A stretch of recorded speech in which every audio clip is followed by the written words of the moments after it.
Jane Unchained News Network honored to have Los Angeles Councilman Paul Koretz, who is issuing a warning about a dangerous pro-cruelty, anti-animal bill that is now in Congress trying to slip its way through. It is called the EATS Act.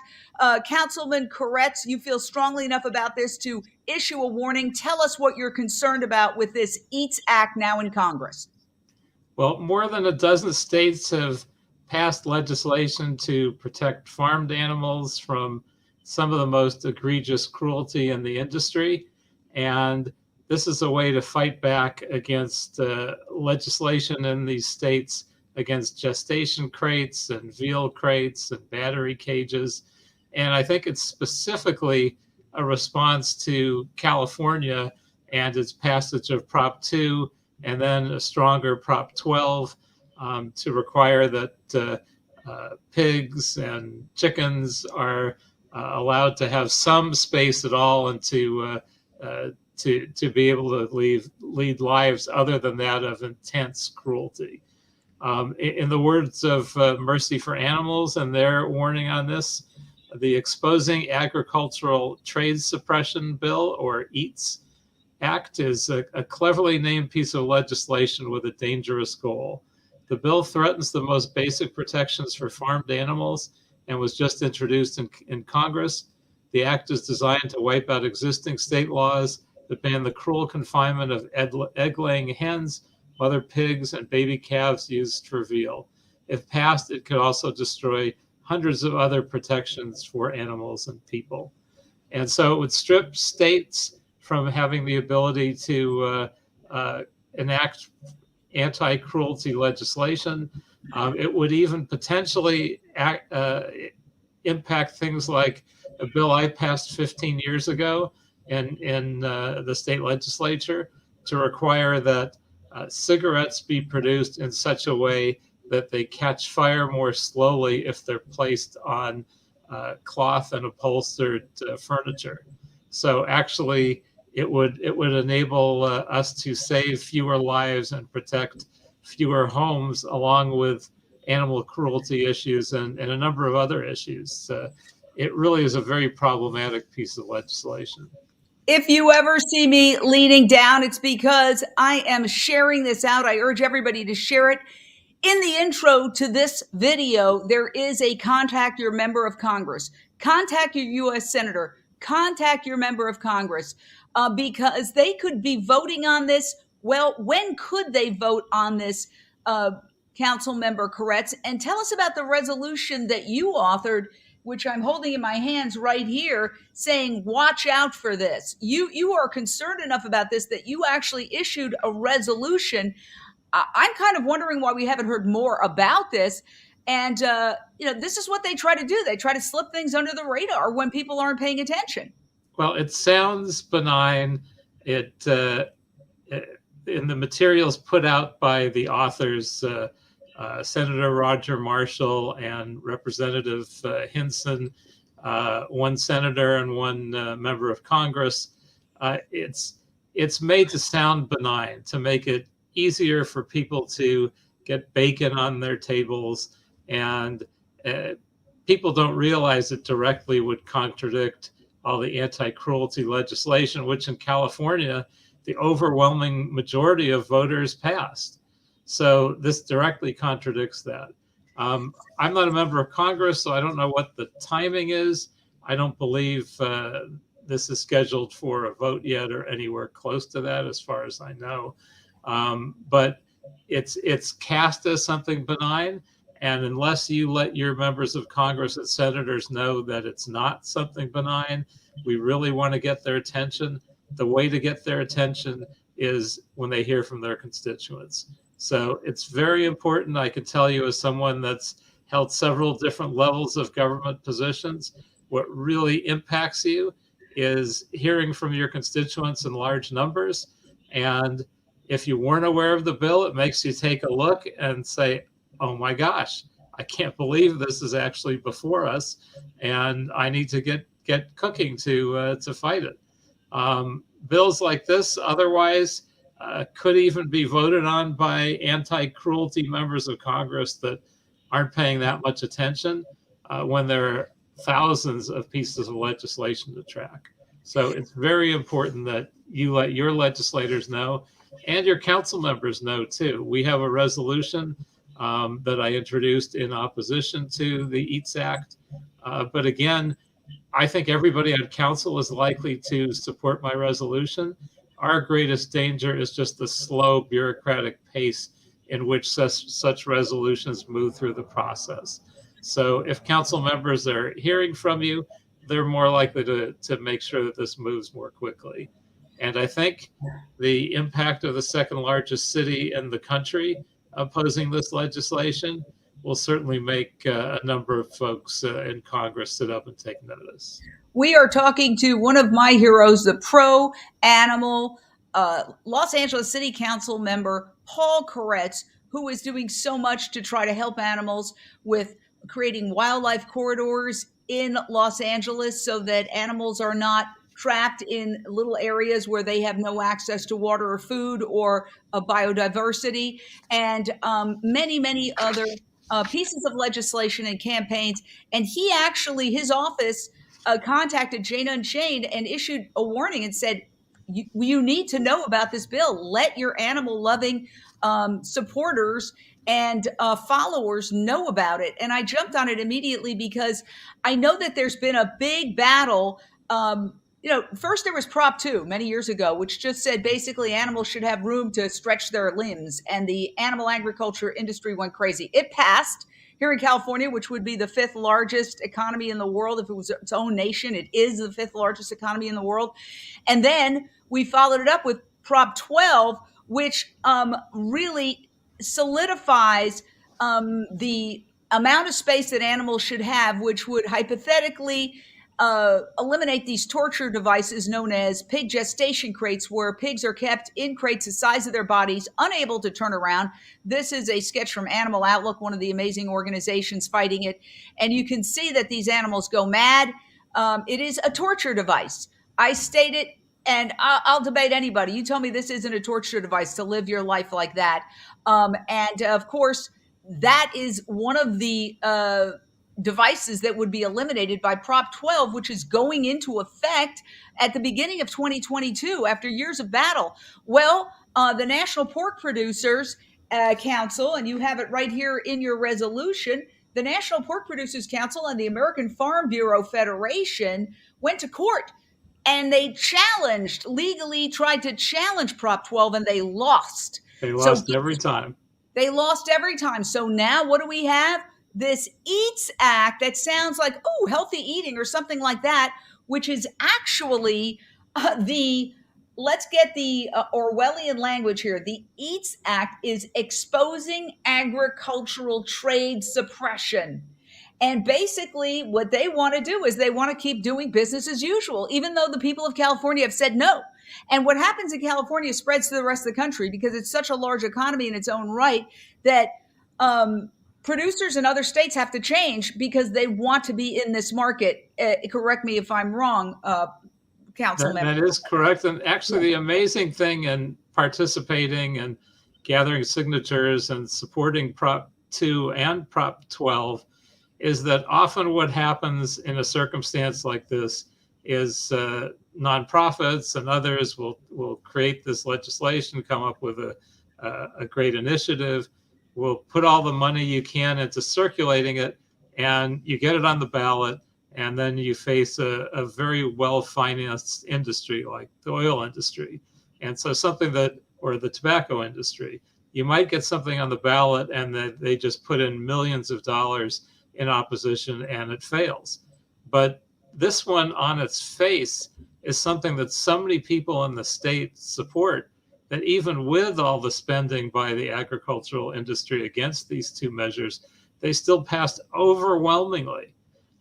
So it's very clear the overwhelming majority of voters, and even with efforts to pull the wool over their eyes, still supported this. So it's certainly true in California. It might even be true in Iowa, where this legislation, the EATS Act, is coming out of, that if you pose these animal cruelty questions to the majority of Iowans, I'm not sure that they want veal calves to stand in a tiny crate for their entire lives and never be able to turn around. It's a disgusting practice. I think the majority of voters in the entire country would be in opposition to it. But this is a way for the pork industry to not spend the extra money it would take to allow animals to live their lives in a less disgustingly cruel atmosphere. And we're showing you the different torture mechanisms. The idea that somebody would come up with this is beyond my comprehension, but the capacity for just evil when it comes to profit. See, the less that animals move around, the fewer calories they expend. Most of the pigs who are slaughtered as babies. They're about 6 months old, and it's just horrifying. So what this Prop 12 does is seek to end, the very worst abuses, the ones that nobody could ever argue. Oh, this is okay. Look at this cow being dragged by a hip clamp and a front loader. I mean, there's things that one could say, all I have to do is take one look, and I know that this is morally wrong, and we have to stop it. And yet, the legislation seeks to undo what 63% of Californians said they want. They want these animals to have space to turn around. They want these animals to be able to walk and not be kept in crates the size of their bodies. So now you have the national pork producers go into court to try to stop it. They fail, and then all of a sudden this EATS Act pops up, and it's sort of under the radar in Congress. So should people watching now, and I put the link in there. It's so easy. You click on that link. It tells you who your U.S. senators are, who your member of Congress is. You contact them. You can email them. You can call them. Do it right away. I'm doing it. I will never ask anybody to do something I'm not doing. And they love to hear from you. This is the other thing. People have this feeling like maybe they're imposing, but actually every time I call, they love to hear from you, right? People want to know in Congress and other legislative bodies what the opinions are of their constituents. So you are helping get a handle on that by calling in and letting them know. And frankly, Jane, well, you're my hero because of so much of your life is dedicated to helping animals, but you have a very large viewership. You have a very large readership. If you're able to get the word out, I think that'll make a difference. If everybody that gets this message not only makes the call themselves, but asks their friends that care about animals to do the same, and ask animal cruelty organizations that they may be involved with to spread the word, I think we can have a huge impact on this. Absolutely. And we will do whatever we can to spread the word about this. Again, if you see me looking down, it's because I'm on my phone sharing this out. Everybody, don't just share, because sometimes it's easier. Oh, I'll share this. Let somebody else call. No, call and email. That's the ultimate. Call. In fact, when you go on the link provided, there's phone numbers for your member of Congress and your U.S. senators. You could call and email. It's a double punch and share. Call, email, share. Call, email, share. Perfect. Because this is truly frightening. We've seen in other issues that are not necessarily animal issues, just because something has happened that has given a right doesn't mean it's going to last forever. And it can be taken away like this. Prop 12, which the battles that went on first for Prop 2 and then Prop 12 to just give these animals a little bit more room. I was there every step of the way, collecting signatures at the Santa Monica Farmers Market every weekend. It was a hard-fought battle, and we won. And now they're just trying to do an end run so they can keep these torture mechanisms in place. And it's just really, sometimes I'm baffled. I am truly baffled at the depths that people will sink to. We're talking about sentient beings here who have the intelligence of toddler human children. And as far as veal, this is a dead pile for veal calves. If they don't need the boys in the dairy industry, so they either shoot them or let them die, or they stick them into the veal crates, which these hutches where they're isolated and confined. I mean, look, you don't need to be a religious scholar to understand that there is something really wrong with our industrialized food system today. It needs to be reformed for climate change as well.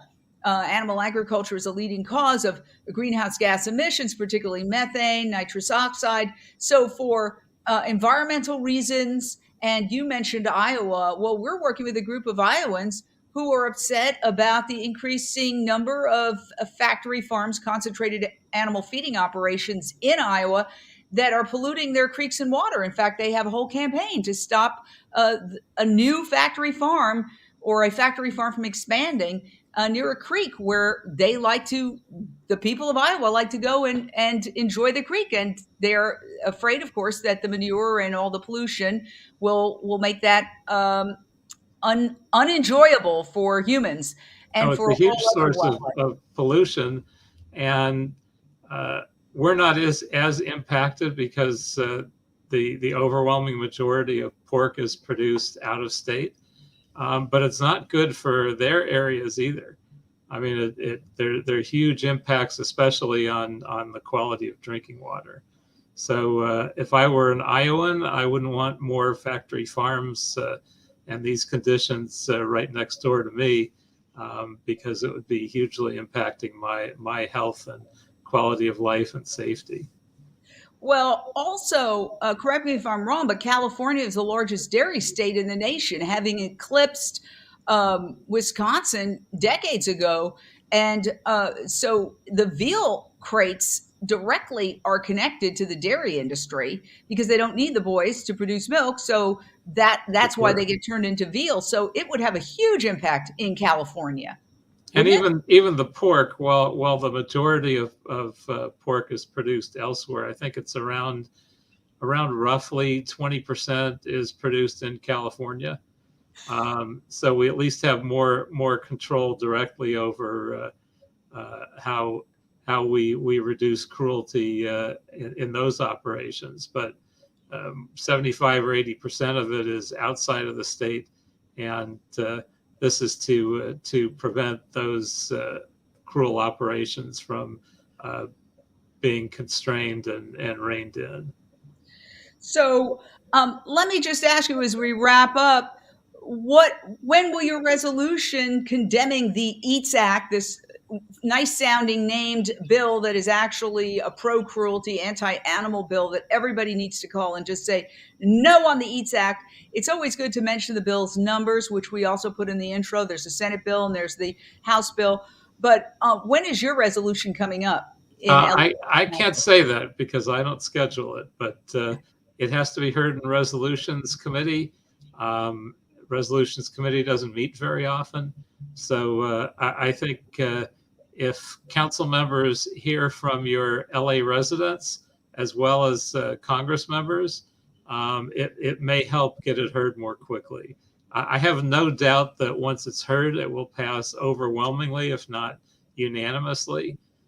It's just a question of the bureaucracy in city process being the one hurdle we have to get over.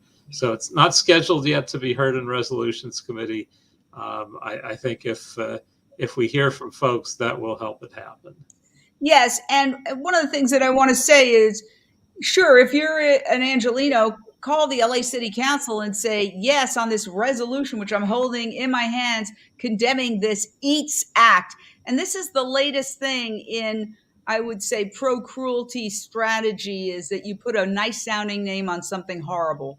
So Well, this is, they have the money for plenty of marketing, yeah. so I'm sure this was carefully crafted to sound good and benign and stay under the radar. But your efforts and all of our efforts will help prevent that from happening. Well, Councilmember Corrupt, I want to say thank you. Thank you for all you do for the animals.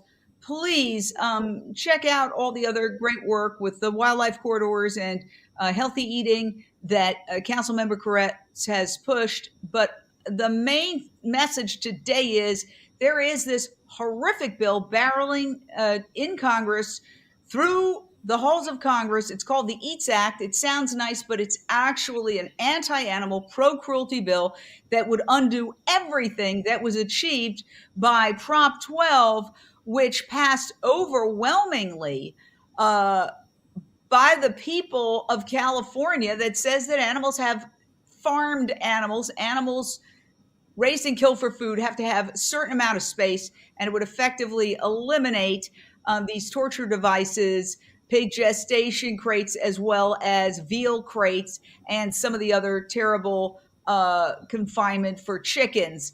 And so they can't call their members of Congress. We need you to do it. I'm doing it the second I hang up, and I'm going to email as well. And I'm also going to call my LA City Council member and let that person know that we need this resolution passed. Thank you so much, Council Member Paul Koretz from Los Angeles. Thank you, Jane, for everything that you and your viewers and listeners do as well. Sounds good. Thank you. Bye-bye.